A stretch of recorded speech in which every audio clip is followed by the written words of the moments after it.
what do you get out from the Buddhism that you don't get anywhere else?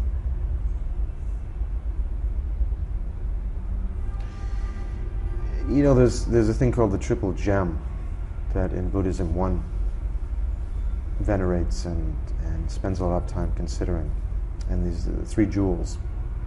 And the first jewel is the Buddha himself, who was this light and who accomplished these extraordinary things in his lifetime through very hard work, extraordinarily hard work. Not because he was born a Buddha, but he did the work to become a Buddha. The second is the Dharma, or his teachings. And it's a very systematic thing he laid out for us to follow, to do work on ourselves that eventually would lead us to Buddhahood, or clarity, to totally open hearts and totally expanded minds, with no impediments. So how far did you go so far? I have nowhere. I'm still crawling like a baby. And a third of the jewels is called the Sangha. And the Sangha is the community of people who were trying to walk the same road. And I think that's one of the important things about, especially going to Dharamsala or spending time with teachers at teachings, is that you become part of a community again of people. And if you live in a community, you have these higher ideals are being supported in you, in your life, in your mind. It makes progress much faster. And obviously when you do this kind of work, this inner work, you're constantly coming upon problem areas. There's a lot of pain, there's a lot of suffering involved, things to break through.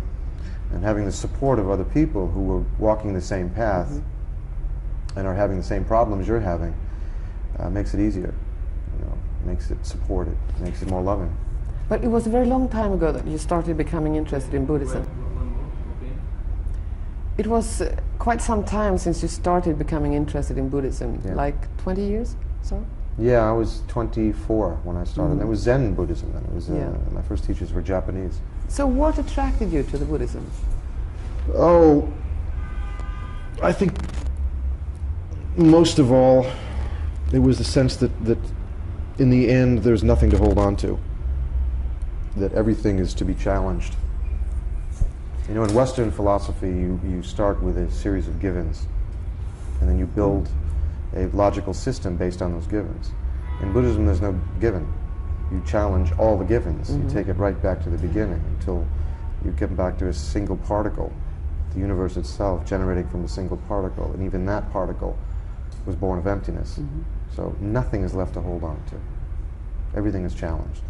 So the conventional mind is bypassed, and you start to key into a much wider frame of reference. On a practical plane,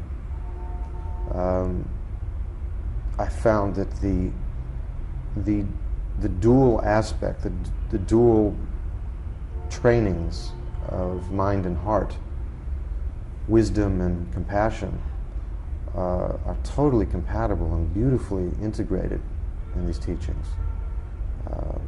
Great understanding of the heart, great understanding of the body and the energy channels in the body, but very profound teachings on opening the heart, and the wisdom side, obviously, is what is reality? What is this thing that we take to be very true and very hard and solid and absolute, but the more you explore it and look for it, you can't find it. That in fact it's a quite fluid construct. But I mean, to a lot of people, you're a man who has everything. You have money, you have fame, you're good looking, you have sex appeal. Every one of those things is ephemeral. Ephemeral. It's only of the moment, then it's gone. You know, if you're looking for happiness, you want to look for ultimate happiness. You want to look for a happiness that is there through infinity. You know, so these things are what appears to be happiness is very small, very simple things. It's really of a superficial nature. Like what? That you just mentioned. So what is happiness to you? Happiness is this expansion. It really is being able to open your heart. What the prime teaching really of Buddhism is interrelatedness. All things are connected and interrelated. And it's because of the concept of emptiness that that's possible. emptiness is kind of misunderstood. It was misunderstood by me very much in the beginning. Yeah, I had great problems understanding what he meant. I can't say that I understand it now, but I understand more what it isn't. Mm-hmm. And when I started studying, I think I had this kind of hope that I would disappear. When this emptiness thing would happen, I would disappear. Mm-hmm. Now, in some sense, you do disappear because the ego disappears. But you don't disappear. The mind doesn't disappear. Mm-hmm. Consciousness doesn't disappear. Emptiness is really that things are empty of absolute existence. Things exist, but only in a relative way, only in a very changing way. Can you use Buddhism in a very practical way in your life? Oh yeah, of course. I mean, any kind of problem you have. We all get bound up in some kind of opera, whatever we're doing. And usually they only have a very small relationship to reality. We just start to build a whole operatic, emotional thing around events. I think with this kind of study, this kind of exploration, you start to understand emotions in a different way. You understand the mind itself in a different way. You see, it's incredibly, as I said before, that you have nothing left to hide behind. You have no set of preconceptions that you're left to hide with. Mm-hmm. But challenge everything. So any circumstance, we have a cloud, we have a kind of a layer of preconceptions about, and which is based on previous traumas in our lives, psychological breakdowns and misprogramming and childhood traumas, all of that. If one understands these things about how the mind works, not really about the big concepts, but simply how this computer mind works, I think we can have much more open relationships with other people, and certainly the relations we have within families, within marriages, within countries, internationally, the same thing. All those kind of fears and defensive emotional stances go away. You embrace everyone as being you, essentially. Mm-hmm. Your happiness is certainly equal to my happiness, and if I was a Buddha, it would be more important, your happiness. So I mean, that obviously transforms all interaction when we start to face things that way. But this is very, very hard in reality. I mean, what's the most common frustration that you meet with as a celebrity? Preconceptions, really, what I'm talking about. We've never met before. I'm sure you have a million preconceptions of me. I don't have any of you because I've never met you before and I don't know anything. You think you know something about me. Well, everything in our lives is that way. We put them into categories. The brain tends to do that. It categorizes things. As a child it doesn't because it's all new impulse.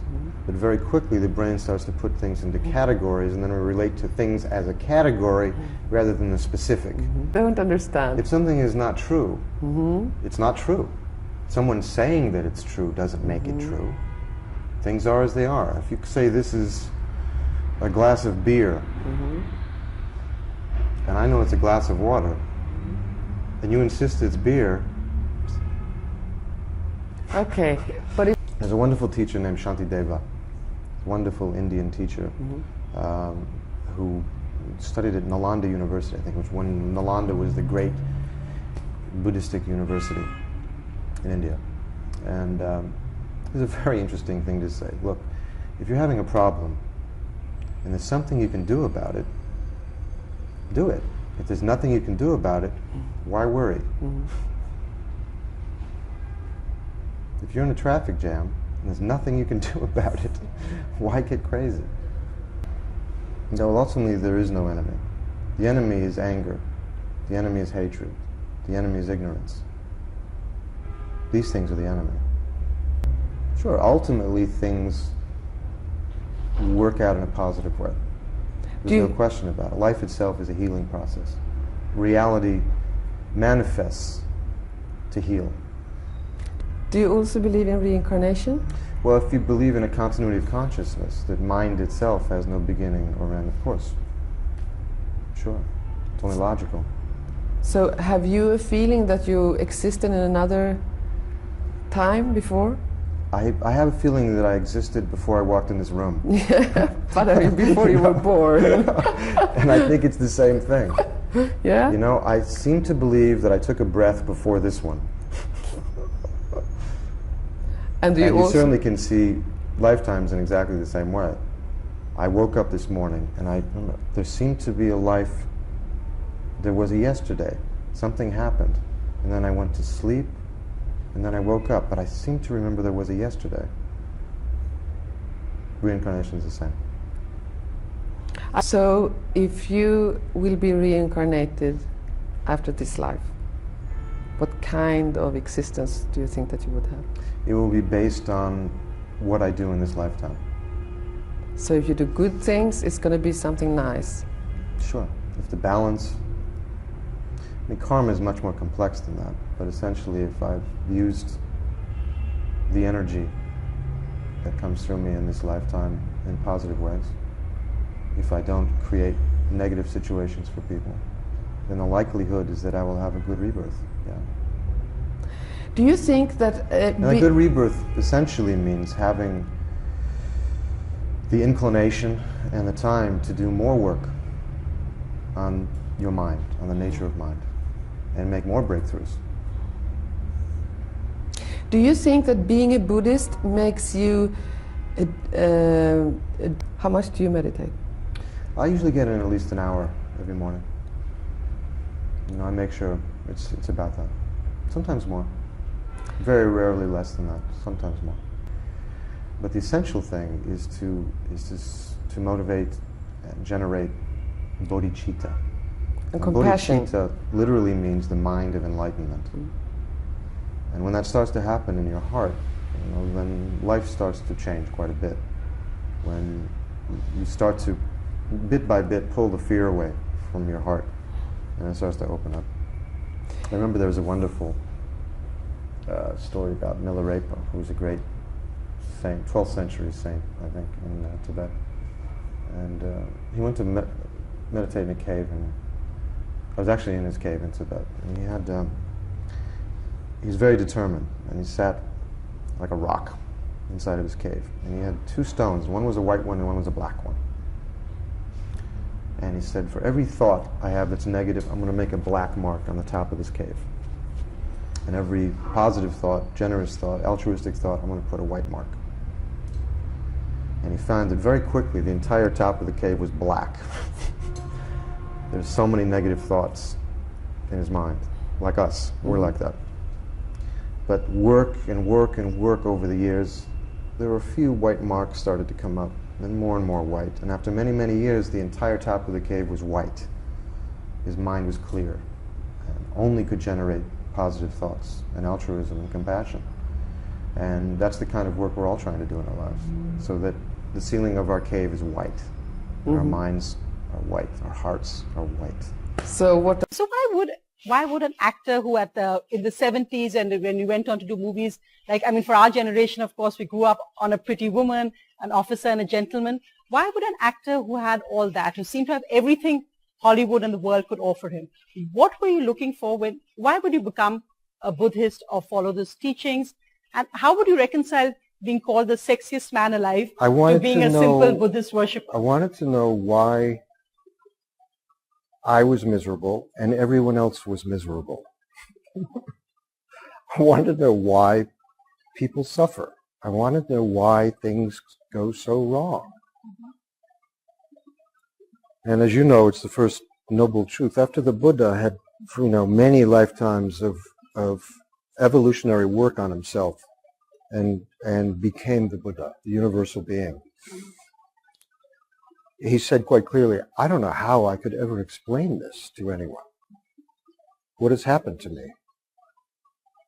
When I am now a universal consciousness, and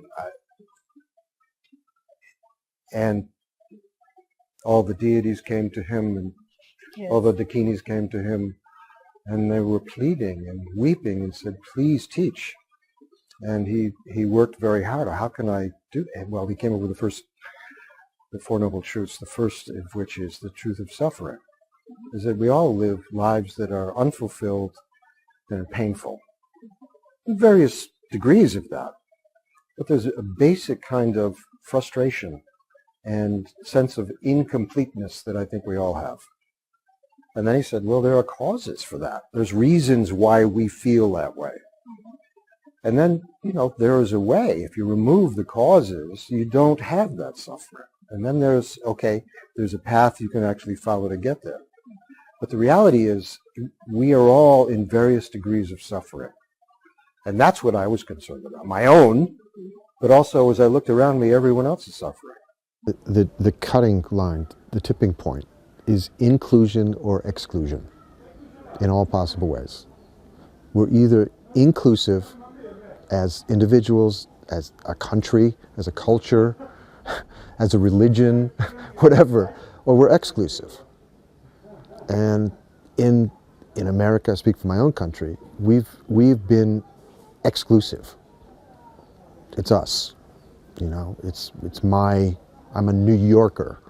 I am an American. I am, white. I am I'm those definitions, and I'll protect that to the death. And I'll kill and destroy anything else that will challenge that in any way. That kind of reptilian brain comes up, fires up, and therefore we see all this craziness around us. Other cultures do exactly the same thing. Other countries do the same thing. Other individuals do the same thing. The flip of that, the real Buddhism, is all-inclusive, that we're all interdependent, we're all in this together. There's no other choice but to help each other. Now, we can do it begrudgingly, or we can kind of actually find that spontaneous joy of the itch you scratch. You don't have to think about it. Of Buddhism, which is pure science, it's pure logic, it's pure cause and effect. And that is equal to any other science. So I think for people to understand, it's Buddhist science that is engaging Western science. And there are certain prejudices that are inherent in both sides dealing with that. You're definitely a meditator. Why meditate? Why meditate? When I began, I was searching for something because I didn't feel good. And there was an underlying sense of an unwellness and existential, crisis. And as I looked around, it was something in Eastern philosophy, it was specifically Buddhism, that was speaking to me. And the first meditation I did was Zen meditation, in Japanese. And it wasn't an easy process. I mean, as these guys can say, you start something like that, you start to stir up things that don't necessarily want to be stirred, and can be a very emotional process. But the last 45 years of a daily practice, I can say it's something that has given me extraordinary riches and friends and visions of possibility, meeting people who have a genuine deep-seated compassion and wisdom. And when you meet people like that and you say, I want that, how do I get that?